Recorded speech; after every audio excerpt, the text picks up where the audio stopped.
Bismillahirrahmanirrahim. Assalamualaikum warahmatullahi wabarakatuh. Bismillah, alhamdulillah, wassalatu wassalamu ala rasulillah wa ala alihi wa sahbihi wa mawalah wa la hawla wa la quwata illa billah, amma ba'du. Teman-teman yang saya hormati, semoga kita selalu dalam lindungan ilahi Rabbi dan selalu mendapatkan keberkahan, kemanfaatan selama kita menjalani hidup di dunia ini. Amin ya rabbal alamin. Sedikit membahas tentang korupsi.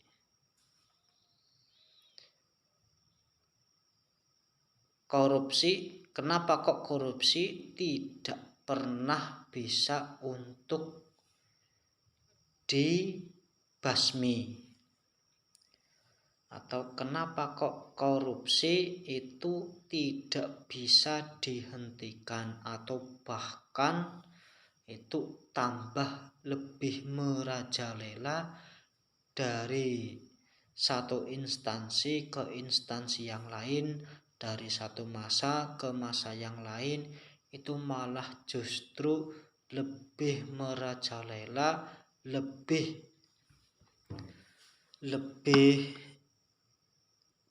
tidak bisa terkendali. Itu kenapa? Apakah karena aparatnya yang tidak konsekuen dalam pemberantasan korupsi, atau karena memang aparatnya ikut korupsi, atau karena memang hukumnya itu belum bisa menjerakan para pelaku korupsi?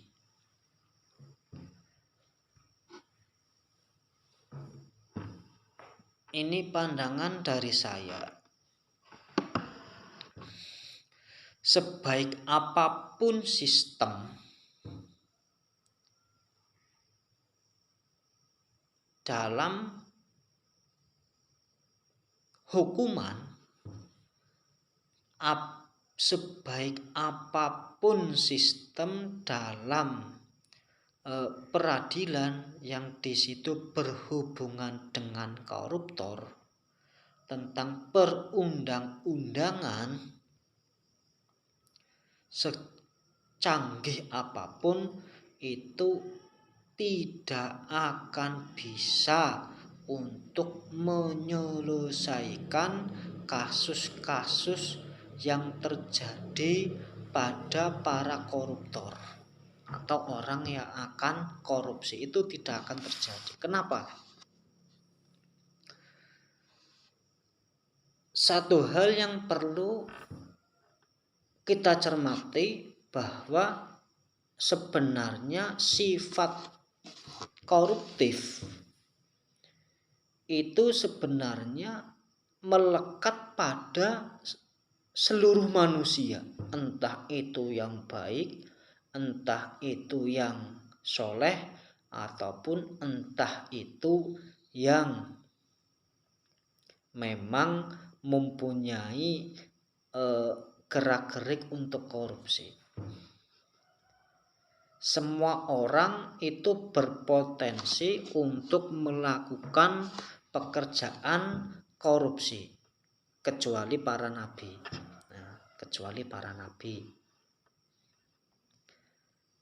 Lah, kenapa kok seperti itu? Sebagus apapun sistem dalam pemerintahan untuk mencegah korupsi, itu tidak akan bisa.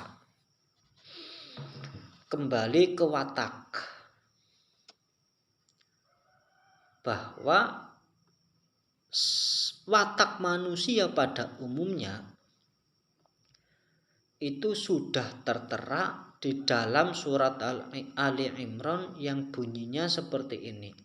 Zuyyina lin-nasi hubbus syahawati minan nisa'i wal banina wal qanatiril muqantarati minadh dhahabi wal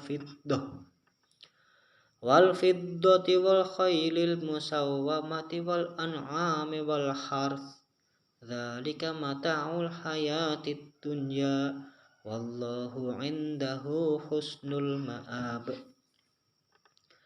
Bahwa manusia itu dihiasi oleh kesenangan-kesenangan berupa wanita, ya, anak-anak yang bagus, harta kekayaan,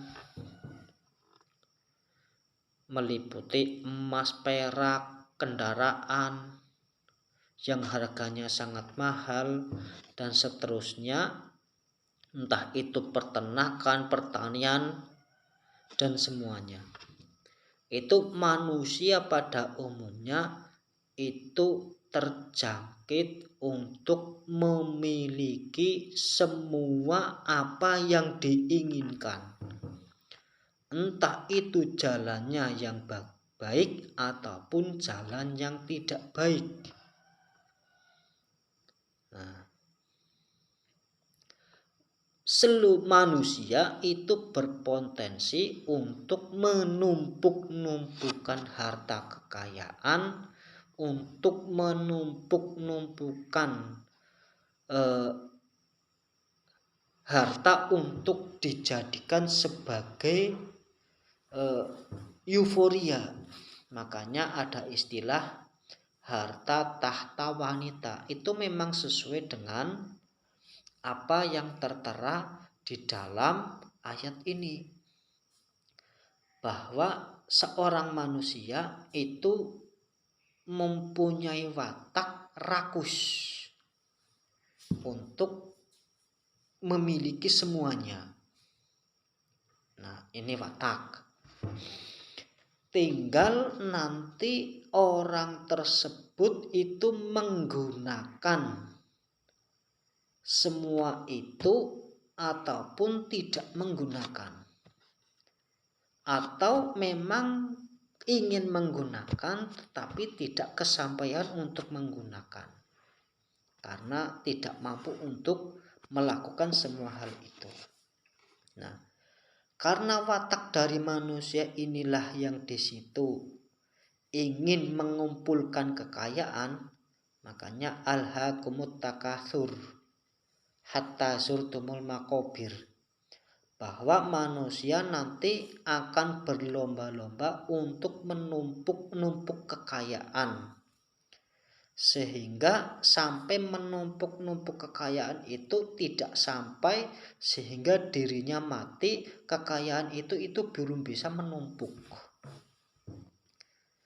Jadi ada istilah, apabila manusia itu diberi harta kekayaan emas 1 gunung, maka dia ingin mendapatkannya 2 gunung. Apabila dia sudah diberi 2 gunung, maka nanti dia menginginkan bertambah lagi menjadi 3 gunung, dan seterusnya dan seterusnya. Dan watak manusia itu tidak akan pernah puas dengan kekayaan. Nah, berarti memang sebagus apapun sistem itu tidak akan bisa untuk mencegah praktek-praktek korupsi. Nah, yang bisa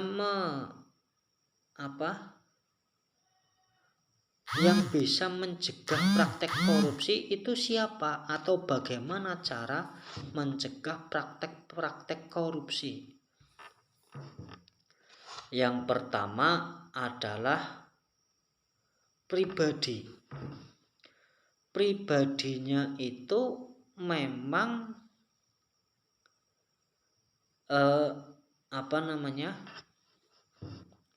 dirinya itu memang mempunyai watak yang koruptif, atau memang mempunyai watak untuk memberi kemanfaatan kepada orang lain. Dalam artian seperti ini, bahwa orang tersebut itu ingin korupsi ataupun tidak, itu tergantung pada dirinya sendiri. dia mau mengambil harta dengan cara haram atau cukup menggunakan harta yang halal walaupun sedikit. Ya kalau kepengennya yang banyak tapi yang halal. Itu sifat manusia. Nah, ini manusia itu berpotensi melakukan koruptif tergantung dia mau melaksanakannya apa tidak. Mau melaksanakannya atau tidak. Atau dia kepengen koruptif tapi mampu apa ora untuk korupsi. Nah, kalau yang kedua ini, yang ketiga ini pengen korupsi tapi tidak punya jalan untuk korupsi, maka orang tersebut ini akan keluar bahwa dia korupsi ketika dianya nanti menjadi orang seperti yang dituduhkan itu, maka nantinya dia akan korupsi juga. Ini kan sulit. Koruptor teriak koruptor. Nah, kalau yang nomor 2 tadi bahwa orang tersebut tidak ingin korupsi, maka bagaimanapun caranya dia akan tetap teguh bahwa yang namanya korupsi itu adalah perbuatan yang melanggar hukum, baik itu hukum agama ataupun hukum negara. Itu nomor 2. Menanggulangi berawal dari diri sendiri. Nomor 2 itu menanggulangi atau mencegah korupsi itu menggunakan alat negara, yaitu dengan cara pengadilan, dengan hukuman. Walaupun hukuman itu tidak bisa menjerat kepada yang tersangka, tetapi itu lebih baik daripada tidak sama sekali dipenjara. Lebih baik dipenjara daripada sama sekali tidak dipenjara. Nah, kalau menurut saya penjara yang paling ampuh untuk para pelaku kejahatan korupsi adalah dengan penjara sosial, yaitu istilahnya itu hukuman secara sosial, bahwa orang tersebut koruptor, awas hati-hati ada koruptor dan sebagainya. Itu akan lebih mengena daripada sebatas hanya penjara di dalam kurungan. Kok kenapa bisa lebih ampuh? Karena seperti ini, orang saja kalau memang dirinya itu dibully, orang kalau dibully dan dibully terus menerus, dia akan merasa minder.